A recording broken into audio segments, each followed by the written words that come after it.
بسم اللہ الرحمن الرحیم۔ اعوذ باللہ من الشیطان الرجیم، بسم اللہ الرحمن الرحیم۔ السلام علیکم ورحمۃ اللہ وبرکاتہ۔ میرے بہن بھائیوں، آج جو میں آپ لوگوں کے ساتھ وظائف شیئر کرنے جا رہی ہوں بہت زبردست ہیں۔ سب سے پہلے آپ نے فجر کی نماز کے بعد سورہ فاتحہ پڑھنی ہے۔ سورہ فاتحہ پڑھنے کی ترتیب کچھ اس طرح سے ہے کہ یہ آپ نے اپنی زندگی کے جتنے سال ہیں ان سالوں کے مطابق پڑھنی ہے۔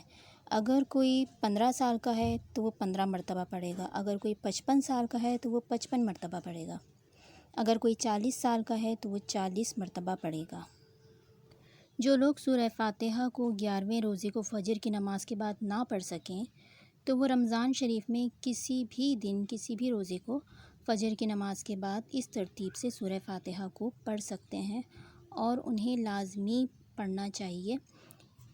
سورہ فاتحہ کو اس ترتیب سے پڑھنے سے اللہ تعالیٰ آپ کی زندگی کے ہر معاملات میں خیر و برکت دے گا، آپ کی زندگی میں اضافہ ہوگا، آپ ہمیشہ جوان رہیں گے، آپ کی جتنی بھی عمر ہو جائے گی لیکن آپ ہمیشہ جوان نظر آئیں گے، آپ کی تمام بیماریاں تمام تکلیفیں دفع ہو جائیں گی۔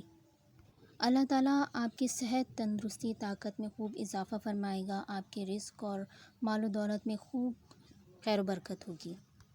ظہر کی نماز کے بعد آپ نے سورہ فتح پڑھنی ہے 1 مرتبہ۔ یہ قرآن شریف کی 48 نمبر کی سورت ہے۔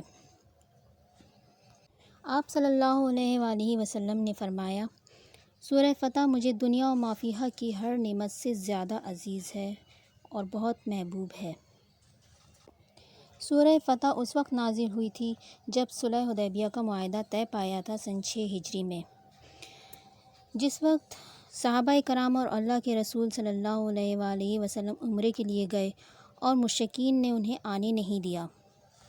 پھر ایک صلح سائن ہوئی جس کو صلح حدیبیہ کہتے ہیں۔ صحابہ کرام بہت پریشان تھے اور دل میں ملال کر رہے تھے کہ ہمیں صلح نہیں کرنی چاہیے تھی، ہمیں ان سے لڑنا چاہیے تھا کیونکہ وہ ہمیں آنے نہیں دے رہے تھے۔ لیکن اللہ کے رسول صلی اللہ علیہ وآلہ وسلم نے جنگ کے مقابلے میں امن کو پسند فرمایا، تو اللہ تعالیٰ نے یہ صورت نازل فرمائی، اِنَّا فَتَحْنَا لَكَ فَتْحًا مُبِینًا۔ اے نبی، ہم نے آپ کو کامیابی دی، ایک کھلی کامیابی۔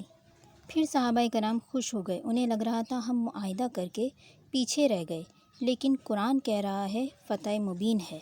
تو آپ صلی اللہ علیہ وآلہ وسلم نے فرمایا، آج رات مجھ پر ایک ایسی صورت نازل ہوئی ہے جو مجھے ہر اس شے سے محبوب ہے جس پر سورج طلوع ہوتا ہے، کیونکہ ظاہری اعتبار سے ناکامی نظر آ رہی تھی لیکن اللہ جانتا ہے یہ بہت بڑی کامیابی تھی۔ کیسے صلح حدیبیہ کے بعد اسلام پورے عالم میں پھیلنا شروع ہو گیا۔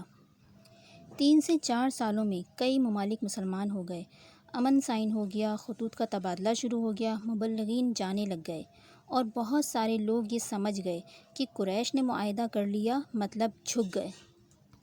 قریش ایسے جیسے بہت بڑی مچھلی ہوتی ہے سمندر کی، جس کو کسی بھی جانور سے کوئی خطرہ نہیں ہوتا، جو سب کو نگل لیتی ہے۔ جب سب سے بڑی مچھلی نے ہی معاہدہ کر لیا تو باقی سمندر کا کیا رہ گیا؟ قریش کے ساتھ معاہدہ سائن ہونا مطلب اب محمد صلی اللہ علیہ وآلہ وسلم اور ان کے ساتھی کوئی معمولی لوگ نہیں رہے۔ ایک زمانے میں جن کو مسلا جاتا تھا، کچلا جاتا تھا اور انہیں قتل کیا جاتا تھا، اب یہ وہ لوگ ہیں جن کا احترام کرنا ہماری مجبوری ہے۔ تو آپ صلی اللہ علیہ وآلہ وسلم نے فرمایا، مجھے سورہ فتح پسند ہے۔ تو ظہر کی نماز کے بعد آپ نے سورہ فتح پڑھنی ہے 1 مرتبہ اور اپنے مقصد کے حصول کے لیے دعا کرنی ہے، انشاءاللہ تعالیٰ ضرور کامیابی نصیب ہوگی۔ عصر کی نماز کے بعد آپ نے آیت الکرسی پڑھنی ہے 17 مرتبہ۔ جن لوگوں کو یہ لگتا ہے کہ ان کے کاموں میں رکاوٹیں آتی ہیں، بندش ہوتی ہے، ان کے لیے یہ وظیفہ بہت کارآمد ثابت ہوگا۔ یہ وظیفہ آیت الکرسی کا ہے۔ اسے خاص طریقے سے پڑھنا ہے، اس کا پڑھنے والا جادو سے، اثرات سے ہمیشہ بچا رہے گا۔ آیت الکرسی قرآن پاک کی سب سے بڑی سورت سورہ بقرہ میں ہے۔ آیت الکرسی کو 3 دن اور 3 راتیں جس گھر میں پڑھا جائے گا تو وہ گھر جادو اور جنات سے بالکل پاک ہو جائے گا۔ آیت الکرسی کے خواص ہم نے اپنے بزرگوں سے بہت سنے ہیں۔ اسی طرح اگر کوئی شخص آیت الکرسی کو 1 مرتبہ پڑھتا ہے تو اللہ تعالیٰ ایک فرشتہ اس کی حفاظت کے لیے مقرر کر دیتا ہے، اور اگر 2 بار پڑھے تو 2 فرشتے اللہ تعالیٰ اس کی حفاظت کے لیے بھیج دیتا ہے، اور اگر 3 بار پڑھ لے تو اس بندے کی حفاظت کا ذمہ اللہ تعالیٰ خود اپنے ذمے لے لیتا ہے۔ اس عقیدے اور یقین کے ساتھ جو کوئی بھی پڑھے گا، صرف آیت الکرسی کا ہی وظیفہ نہیں بلکہ کوئی بھی وظیفہ، اس کی حفاظت میں ذرہ برابر بھی شعبہ نہیں ہوگا۔ ایسے ہی ایک حدیث کا مفہوم ہے کہ ایک شخص نے عرض کیا، یا رسول اللہ صلی اللہ علیہ وآلہ وسلم، مجھے ایسی چیز بتائیں کہ مجھے اس سے نفع ہو۔ آپ صلی اللہ علیہ وآلہ وسلم نے فرمایا، آیت الکرسی پڑھا کرو، اللہ تیری اور تیری اولاد کی طرف نگاہ رکھے گا، اور تیرے گھر پر یہاں تک کہ تیرے ہمسائے اور ان کے گھر بھی اللہ کی حفاظت میں ہوں گے۔ اسی طرح ایک اور حدیث کا مفہوم ہے کہ جو شخص بھی ہر فرض نماز کے بعد آیت الکرسی 1 مرتبہ پڑھا کرے گا ہمیشہ، تو اس پہ جنت واجب ہو جائے گی، اور جنت اور اس کے درمیان سوائے موت کے اور کوئی چیز حائل نہیں ہوگی۔ ایک اور حدیث کا مفہوم ہے کہ ایک شخص آپ صلی اللہ علیہ وآلہ وسلم کی خدمت میں حاضر ہوا اور کہا، یا رسول اللہ، میرے گھر میں کوئی خیر و برکت نہیں ہوتی۔ تو آپ صلی اللہ علیہ وآلہ وسلم نے فرمایا، تم آیت الکرسی کیوں نہیں پڑھتے؟ تو میرے ناظرین و سامعین، آیت الکرسی کے بہت فضائل اور برکات ہیں۔ اگر آپ اس یقین کے ساتھ اس کو پڑھیں عصر کی نماز کے بعد 17 مرتبہ، تو انشاءاللہ تعالیٰ آپ کو اس سے بہت فائدہ ہوگا۔ مغرب کی نماز کے بعد آپ نے درود شریف پڑھنا ہے 55 مرتبہ۔ پھر عشاء کی نماز کے بعد آپ نے صلاۃ و تسبیح پڑھنی ہے 1 دفعہ۔ اس کے بعد آپ نے اپنے پورے دن کی عبادت کا حوالہ دے کر اللہ تعالیٰ سے گڑ گڑا کے دعا کرنی ہے اپنے مقصد کے لیے، تو انشاءاللہ تعالیٰ آپ کو ضرور کامیابی نصیب ہوگی۔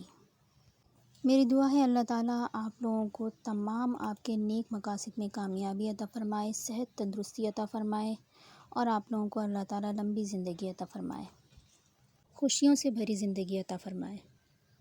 اگر آپ لوگوں کو میری یہ کوشش بہت پسند آ رہی ہے تو میرے چینل کو سبسکرائب ضرور کیجیے، اور لائک لازمی کیا کریں، شیئر بھی لازمی کیا کریں، تاکہ وہ لوگ بھی اس ویڈیو کو دیکھ سکیں اور عبادت کر سکیں جو عبادت کرنے کا شوق رکھتے ہیں اور انہیں پتہ نہیں ہے کہ انہیں کس طرح عبادت کرنی ہے، کب انہیں کیا پڑھنا ہے۔